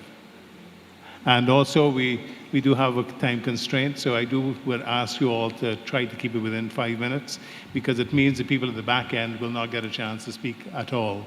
So if you would be so kind as to try to keep it brief. All right, hi, good night. My name is Nia Brathwaite, and I will try to keep it brief. So I have some comments on a few different themes. First is democracy, the second one is the savings clauses, and the third one is rights. So I'll keep that bit short, give me your comments. Actually first, before I begin, I just want to clarify one thing. I heard mentioned that Barbados is a Christian society. I just want to clarify that since 1969, since the Anglican Church Act, Chapter 375 of the Laws of Barbados, we have been a secular society. So I think we should start from that base point. We have been secular. The church and state have been separated since 1969, and therefore we should not go about this constitutional reform through the lens of, through a solely religious lens, if you understand where I'm coming from. Right, so in terms of democracy now, my first point, so I believe that we should facilitate the greater participation of citizens of Barbados in the process, in the democratic process. So some of my suggestions would be, first would be petitions. And there have been many petitions recently in Barbados, and I think that to make them official and to make them have more bite, I would suggest that petitions that meet a certain threshold of signatories should be debated in Parliament. I understand that there's a similar system in the United Kingdom where people can submit petitions to a central database, and once those petitions reach a certain amount of signatures, then it's debated in Parliament.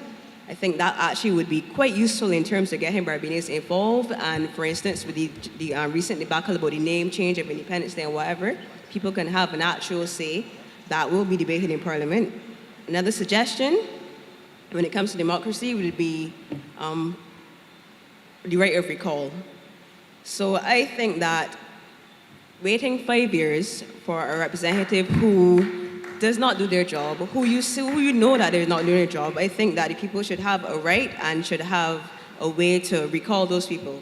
So similar to the petition, I believe that people, constituents in a specific constituency, once they reach a certain amount of signatures, should be able to then submit, a document, a petition, whatnot, to Parliament and have a right of recall. I think that would help greatly in terms of accountability. And I think it would help Barbadians feel more involved and trust the process and trust their politicians more, seeing as they know that they have the right to recall them at any point in time. Another suggestion would be Prime Minister's questions or cabinet questions in Parliament, where they set aside where the public can submit questions of national importance, of national significance, to have them answered in a public forum, to be captured on Hansard, to be broadcast so that people are aware of what's going on, and they feel as though they can interact with their representatives, and it's not just like town hall meetings or press, or when you speak to the press. Moving on now to the savings clause. So some of us may be aware that in Barbados, some laws that were passed before independence have been saved, and therefore they're still applicable. And this is regardless of the fact that whether or not they are inconsistent with our Constitution as it stands. And I think one that is not really talked about very often is Section 15, which is the protection from torture, degrading, and inhuman treatment. May not be aware, but the fact is that we have saved punishments that could be considered torture, degrading, or inhuman treatment once those punishments were lawful before the 30th of November 1966. Now, I think that is quite egregious. We should not, in fact, be having torture in 2022 or even going forward in the future. I think it's a travesty that we still have, for instance, the whipping. Whipping is actually still on the books in Barbados. I think that is a travesty. We should have nothing like that in Barbados in the modern society. And another point, I think I just want to move on very quickly and briefly to the section about rights. Now, I mean, we've heard a whole lot of discussion about rights, sexual orientation, and whatnot, but I think that it should not be controversial that everybody should be equally protected under the law. I don't see how that is something that, well, I don't think people should be victimized, full stop. You don't have to like them, you don't have to agree with them, you don't have to think that they should exist, but you do have to respect them, and you should not discriminate against them. I firmly believe that religious rights can coexist with people who are LGBT. I truly believe that it doesn't have to be a clash. I think they can coexist. I don't think that the fact that somebody is part of the LGBT community means that that is somehow infringing on the rights of somebody who is a Christian. I truly believe that it does not have to be a clash. Everybody deserves to be protected based on their choices, whether it's your choice of religion, your choice of partner, your choice of political party. It really shouldn't matter. The fact is that your choices, regardless of what they are and who likes them or not, need to be protected equally, and people should not be subjected to discrimination, religious discrimination, discrimination based on sexual orientation, whatnot, because you don't like them. I find it very surprising. Can I ask you to make a closing statement? Yes, yeah, my closing statement is this. I think it is quite clear that people of the LGBT community are speaking about adults, consenting adults. I mean, I really think that we shouldn't have to belabor this point, but it's about consenting adults, not children, animals, dead people, etc. Right? And that is it for me. Thank you. Just before this gentleman makes it, please come forward, but just before, I'll ask Senator Nichols to make an observation that he has.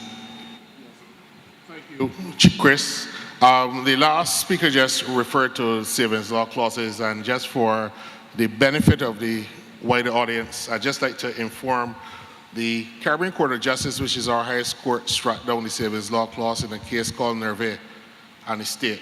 And in fact, in 2019, the government was forced to amend the Constitution to remove the sector of savings law clauses being in conflict with the provisions of the Constitution.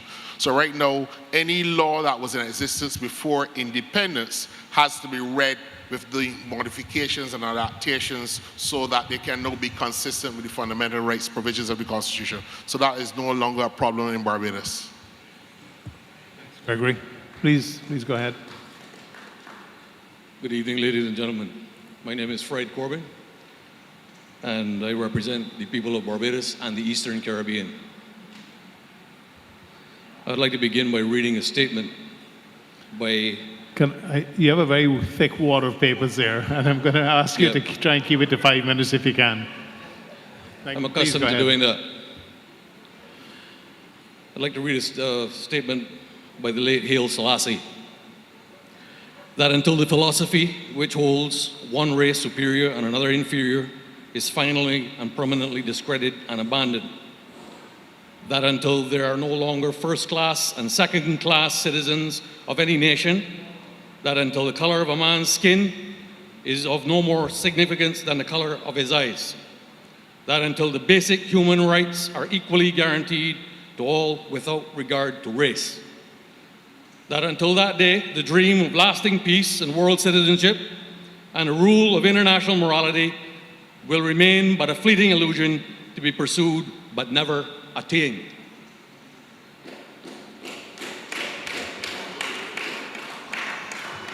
In 2005, 196 countries signed this document. Mr. Brathwaite would be familiar with this. This is the World Health Organization 2005 regulations. On the signing of that document, our constitutional sovereignty was removed. In 2019, the World Health Organization, the largest criminal organization on the planet, wrote this statement. then there is a very real threat of a rapidly moving, highly lethal pandemic of a respiratory pathogen killing 50 to 80 million people and wiping out nearly 5% of the world's economy. They told us what they were going to do. What we have today is a removal of our Westphalian national sovereignty, the removal of our constitution. And now we operate under what is known as the Global Public-Private Partnership. That's what we are governed by. My question to you, all 6 of you, what are you doing here? With the removal of the Constitution, with the removal of our Westphalian national sovereignty, with a 30-0 government with no opposition, why are we discussing constitutional reform when there is no constitution?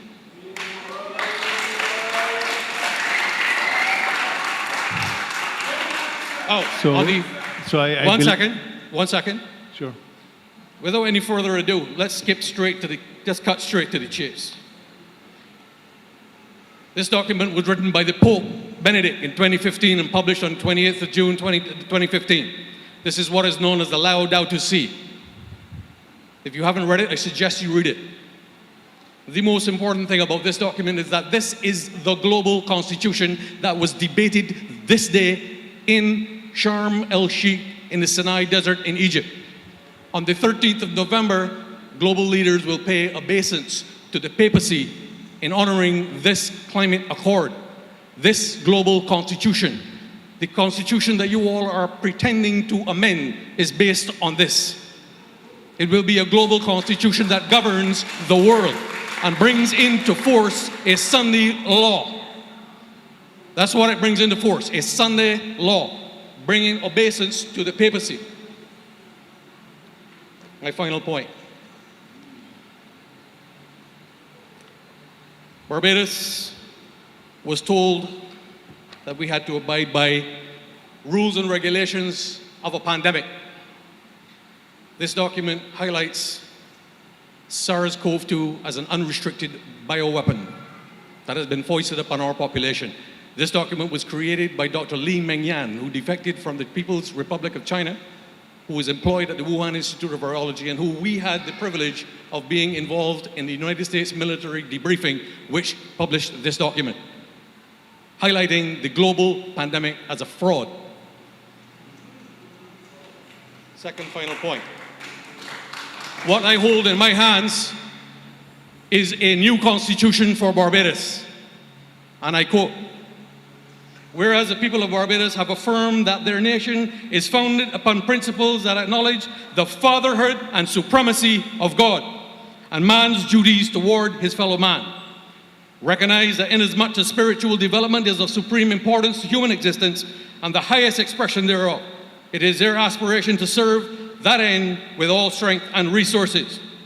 Firmly believe in the dignity of human values and that all men are endowed by the Creator with equal and inalienable rights, reason, and conscience, that rights and duties are correlatives in every social and political activity of man, and that while rights exalt individual freedom, duties express the dignity of that freedom."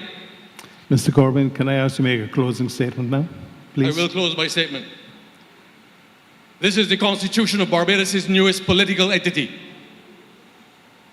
It is the only registered political entity in this country. The Democratic Labour Party and the Barbados Labour Party have been winging it for 50 years. This is registered with CAIPO. This constitution will be published and distributed to every citizen of this country. Let me make myself clear.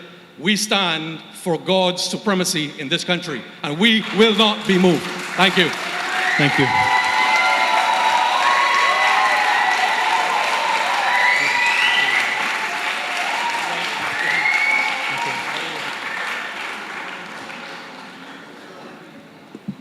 Good evening, everyone. Good evening. This will take all of 1 minute. I had no intention of speaking tonight, but my conscience as a medical doctor who actually went to medical school and has a master's in public health, as well as pursuing another PhD, but that's another story, could not allow what the previous speaker, Veronica Evelyn, said about biological sex being definitively only two things to stand.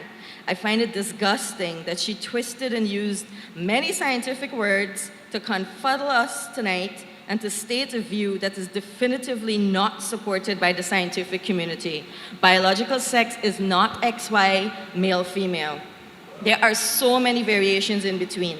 So following the science, as the previous speakers said, compels me to let everyone know that in your lengthy diatribe, you were lying and twisting the scientific facts. Thank you very much. Thank you.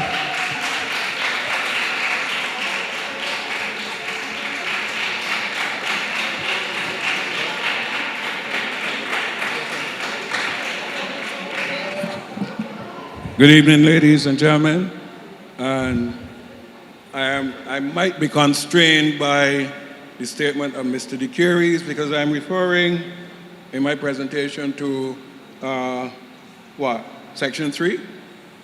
Of the, Section 3? Yeah, please go ahead. I'm just saying Yeah. that there was a predominance of interest in Section 3, but there will be a very specific town hall meeting for that. So Right. to the extent we can also accommodate others, Yeah. if you could keep it brief, that'd be really great.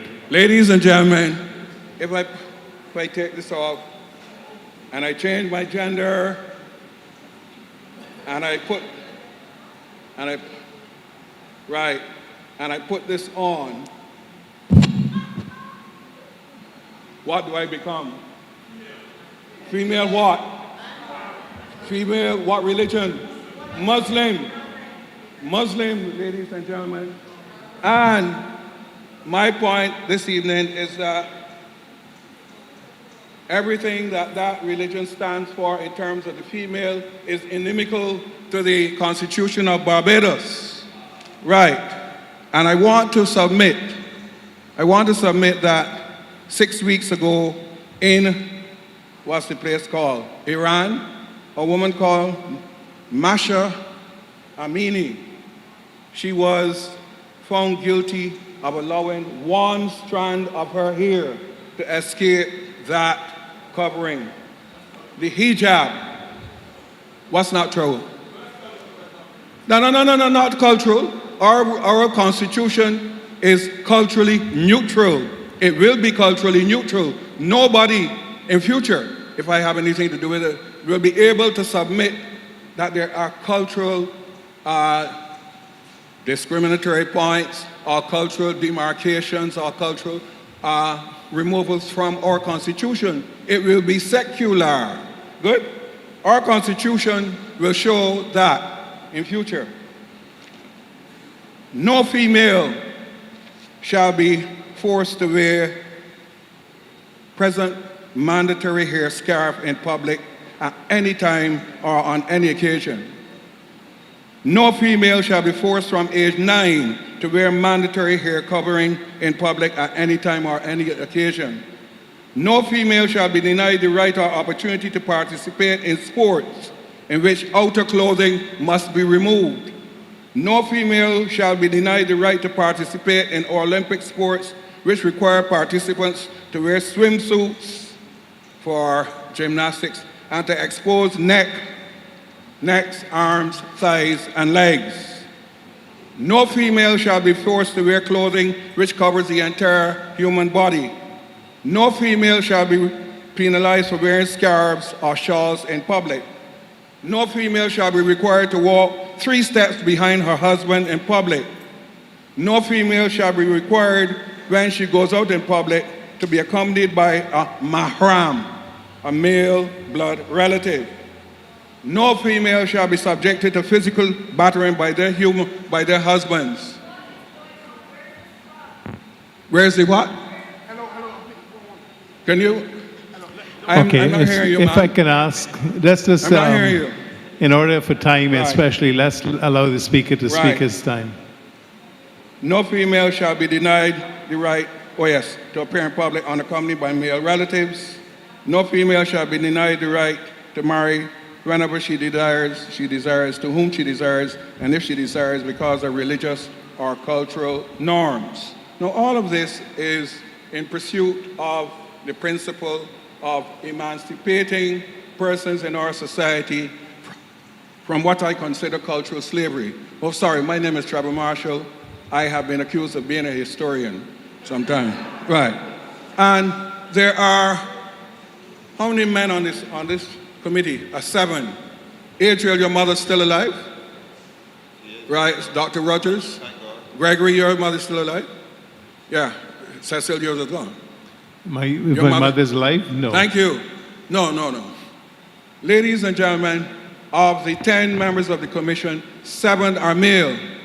All of them, with the exception of the Careys, have the same rights as their mother, except 2 members of the commission, 2 Muslims.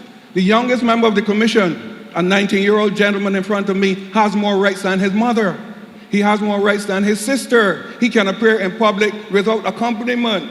He does not have to walk 3 steps behind. Well, no, he's not married to a man, but he has the right to every kind of thing. His mother cannot. Trevor, Now, can I ask you to wrap up now, please? And wrap up, right.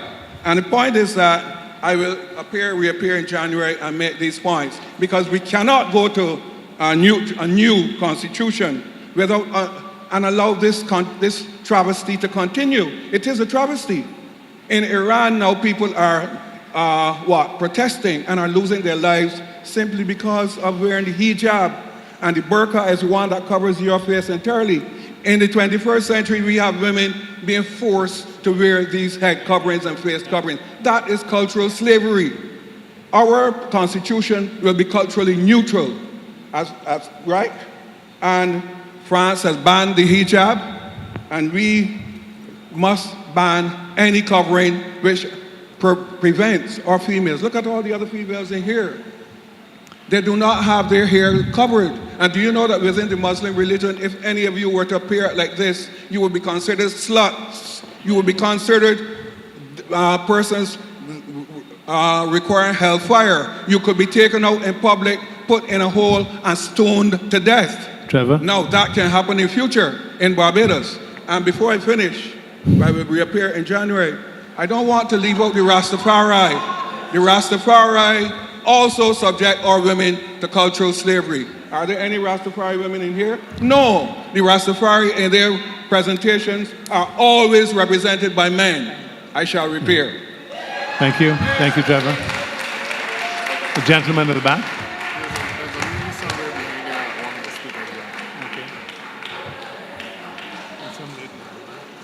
Good evening. My name is Dave Weeks. Good afternoon, important persons before me. I stand here as a citizen of Barbados, born and bred in the amazing parish of St. Philip. My father was a sanitation inspector, and my mother an ardent housewife. I say ardent because while she never left the home to go to work, she never stopped working, from chickens, pigs, to sheep, to sweet potatoes, yams, bonavis, corn, passion fruit, and even a patch of sugar cane she grew.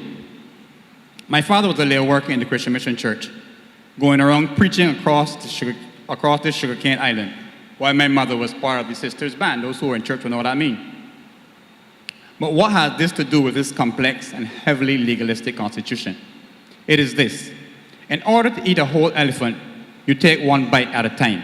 That is, the complex begins with and contains the simple.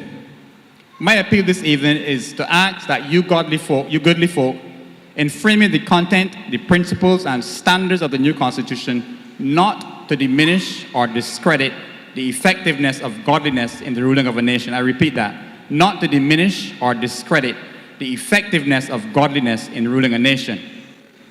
We all know that unlike Jamaica, with its bauxite, gypsum, tourism, and vibrant sports and culture, or Trinidad with its petroleum, natural gas, and asphalt, and love for party.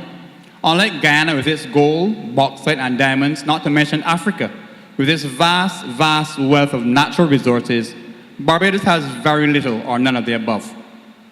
I recently received a WhatsApp message which said that when God created the fish, he turned to the sea. When he created plant life, he turned to the dirt. But when he created mankind, he turned to himself and said, let us create man in our own image. This is Barbados' most prolific resource, the God kind, our people, our only and most precious resource. Whether we like it or not, Barbados is streamlined towards God. We are his dependents. We don't have all the natural resources of other countries. We have us. We are who it is. I was equally amazed when reading Numbers this morning that God told Moses to create 6 cities of refuge for persons who committed murder, that they may not be themselves murdered before having a chance to stand for judgment. It pointed out that the priests played a pivotal role in this judicial system. Now, why do I mention this detail in this context? It is because I'm here to point out that nothing that we need for life on this rock has been left out by the Creator.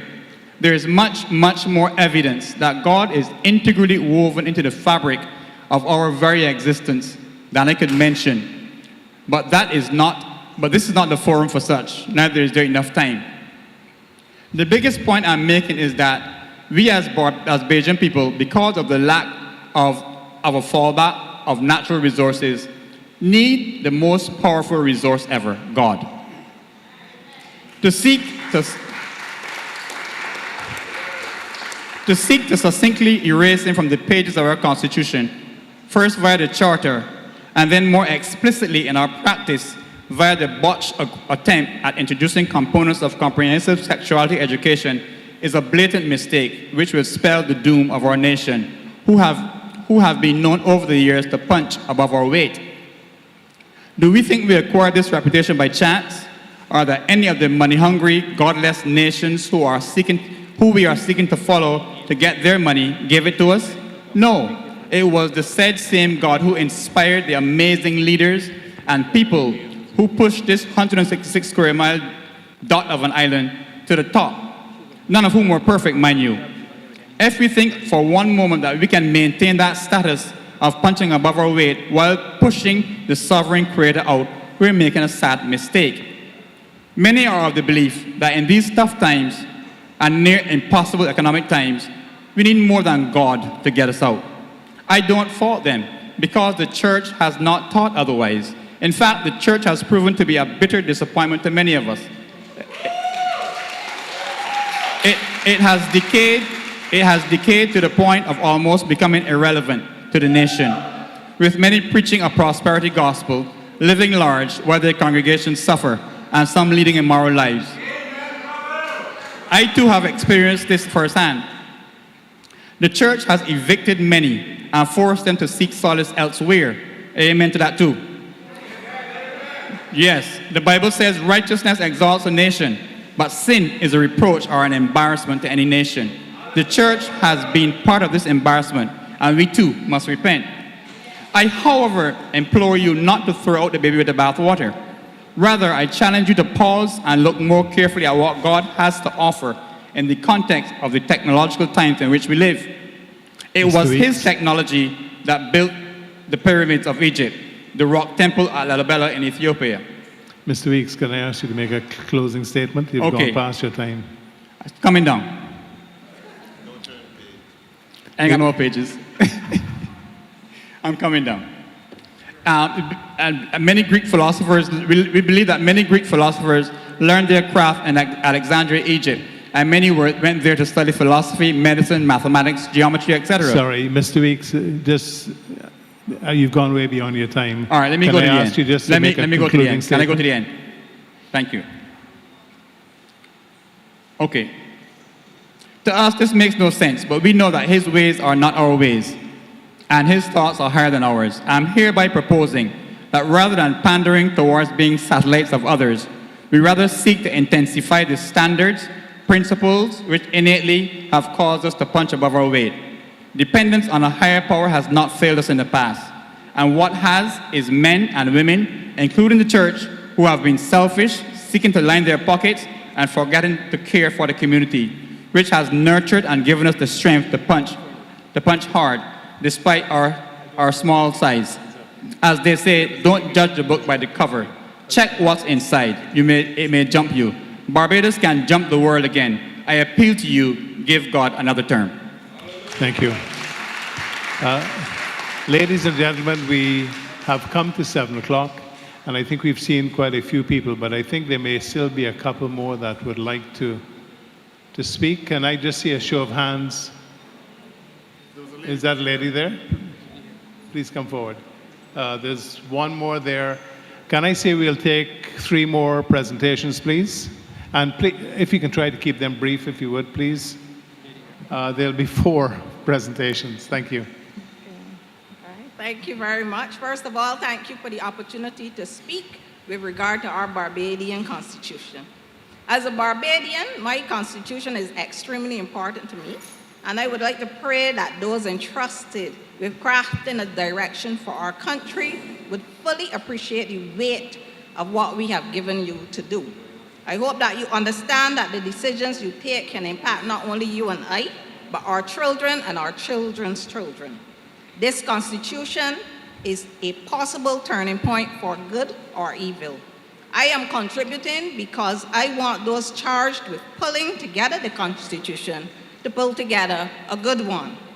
A Constitution is not just for a minority, it is for everyone. I believe that for the Constitution to be considered good, it must contain certain things. 1, a clear and profound reverence to God that clearly indicates Barbados' dependence on God's divine intervention.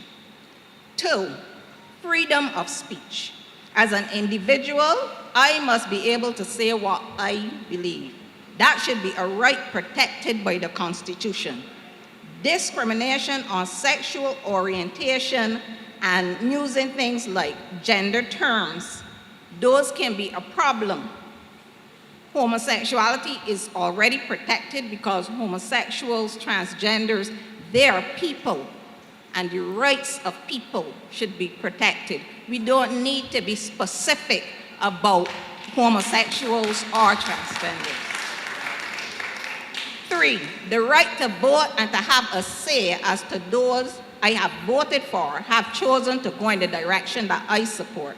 The Constitution should allow for petitions. I agree, the youngster that came up and spoke about this. A petition should be able to be done with sufficient signatories to allow us to raise a no confidence vote. And then those who raise that particular petition should be able to go with at least 2 representatives into Parliament to debate that petition and that position with the parliamentarians as well in order, and it should be aired publicly so that everyone would be able to hear the entire thing. 4, the Constitution should protect individuals' rights to land. Government should not be able to force an individual to give up their land or set such rates on land tax as to effectively force poor people to give up their land. 5, there should be protection for whistleblowers, whether they are doctors, nurses, police, teachers. If they see something going wrong and they raise the matter internally and it is not dealt with, these people should have the right to raise the matter publicly without repercussions or consequences. A good constitution encourages citizens to speak out in the face of wrongdoing. All and after all, the only thing necessary for evil to prevail is for good men to do nothing or say nothing. Financial accountability, this is number 6. In government, financials of all government and associated institutions and corporations should be completed and audited within 6 months after the end of the financial year. Failure to complete and submit audited accounts within the time frame should carry penalties of termination for the chairman of the board and a disciplinary warning for the chief executive officer of the organization, as well as one for the permanent secretary under whom the institution falls. 7, finally, a good constitution must be Barbadian motivated.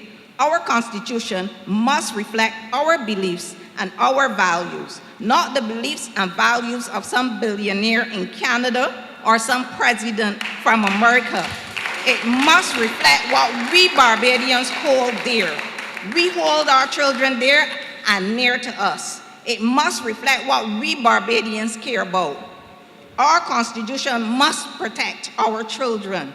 The debacle that resulted in hundreds of school children and their parents being traumatized, private information of our children being submitted to foreigners that we don't even know who they are, was ridiculous in my mind. Today, no word as to how we will ensure that this doesn't happen again or how the victims of this crime would be compensated. No word. The Constitution must protect against the abuse of children, specifically ensuring that our children are raised in the way that we, the parents of Barbados, want them to be raised. Not raised based on ideas of people in Sweden, America, Canada, and all of these big shot countries, but based on us Bajan parents.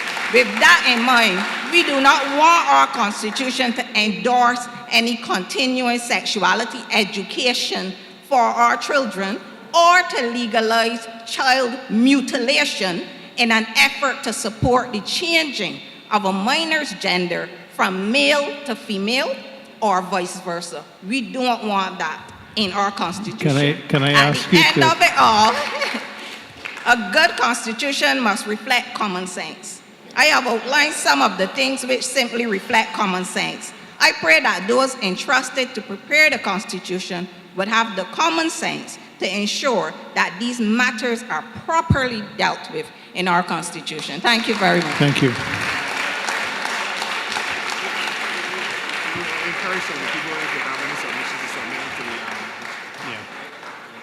Good night. My name is Paul Messiah. When I came here tonight, I was very impressed at the first song that was sung, which reflected our national anthem. I believe that this is what the whole Constitution really is about. Now, I am very concerned that we are beginning to change our Constitution to reflect other people's. I think this is a very dangerous path that we're going on. We have somehow embraced our Caribbean citizens. We've embraced people from the United States, still keeping our Constitution, people from Africa, people from all parts of the world, and still keeping our Constitution.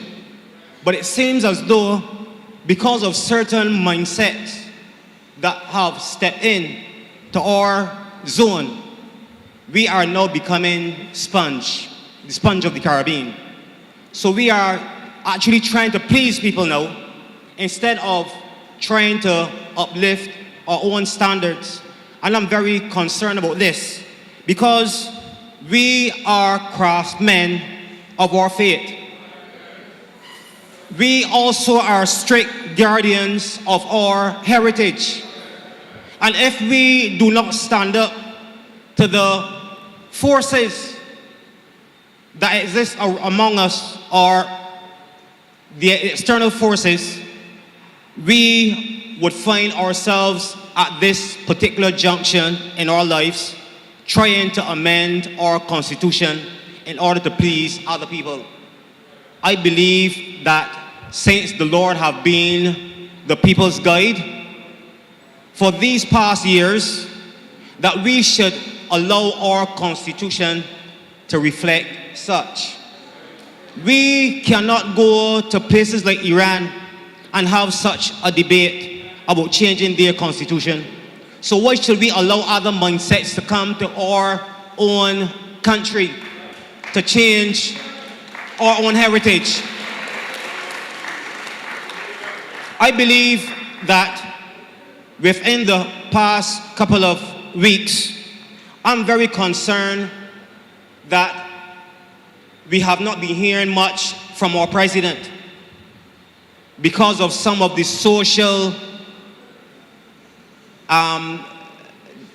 issues that we're having. Does the Constitution hinders the president from standing up for the people? I'm very concerned about this because if we are only going to be governed by a prime minister and the president has no say when it comes to changing certain things that we are accustomed to, I think that we are going down a very dangerous road. So does the ruling government respect the Constitution? I would fear to answer that question because of what I see happening. So what I'm saying is that what I believe that we ought to do is to have more respect for our Constitution than to allow other entities to tell us as a people what we need to do in order to accept their lifestyles. We, I believe, should protect our heritage as much as possible. And since the Lord have been our guide for these past years, I believe whoever comes into our atmosphere, our zone, should also live according to the rules and the regulations of this country. Thank you very much. Thank you very much. We have two more. This young lady here. We have two more, a young lady here and a young gentleman at the back. Oh, okay. A gentleman at the back. Here he is. Yep, thank you. Hi, good night. My name is Luke Lascaris. Where's your mic? Where's the mic? That's good? Yeah, that's good. Thank you. Hi, good night. My name is Luke Lascaris. I'm just here to submit very quickly that I want to reiterate what I said in the last meeting. The Constitution should reflect human rights and should speak towards the rights of all Barbadians, and it should not protect just one class of Barbadians. The Constitution is not constructed either to protect the minority or the majority, it's to protect all Barbadians. So I want to emphasize too, the Constitution must speak towards the rights of women, it must speak towards the rights of the youth, it must speak towards the rights of the elderly, and it must also speak towards the rights of minority groups such as disabled people and LGBT people.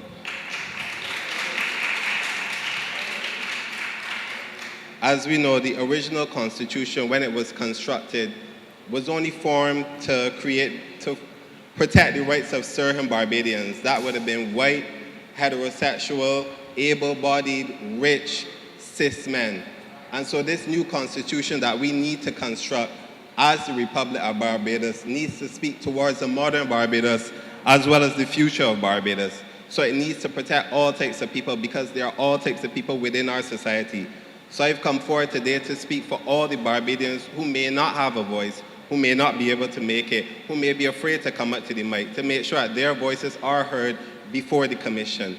It's important that we all make our voices heard because everybody should be equally protected under the law and treated fairly under the laws of Barbados, and that all Barbadians should feel seen within the eyes of the law. I also want to echo Neil's provision that in terms of submissions to the government, that we should be able to create petitions in similar way to the UK, that they could be heard by the government once they meet a particular threshold, and have those submissions heard in Parliament and debated in Parliament so that our participatory democracy is more engaging to the populace, so that more people are heard, so that more people are seen, and the government doesn't just need to require on social media to be informed about people's ideas. I also want to emphasize that we need to create a provision in the Constitution that the office of the opposition leader is protected in the case that we have another 30-0 win, that certain committees and certain groups are still able to function as, like, let's say I can't remember if it's the Public Accounts Committee, can't function now because there's no opposition leader. So I just want to echo again that Barbados is a secular, sovereign nation, and that our new Constitution for the Republic of Barbados needs to echo this, it needs to enshrine this, and it needs to enshrine all the rights of Barbadians. Thank you very much. Thank you. So I would like to thank everyone for coming out. It has been quite a full conversation, and this is certainly not the end of it. There will be the themes, and as you look out, there will be particular interests that individuals have that may want to come back and be a bit more specific or add to what you've spoken about this evening. So we look forward to your wider and your continued participation. I'd like to thank the commissioners who are patiently listening to the various submissions.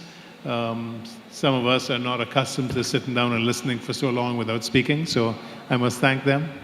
I thank the participants that we have online. Thank you for joining us. And again, once again, thank you to the media for your coverage of this very important topic. And as we go forward, there will be some more interesting discussion, I'm sure, that we will all be interested in hearing. So I think that's about it for this evening. Thank you all so very much for coming along. Please get home safely, and we'll hopefully see you in future events. Thank you.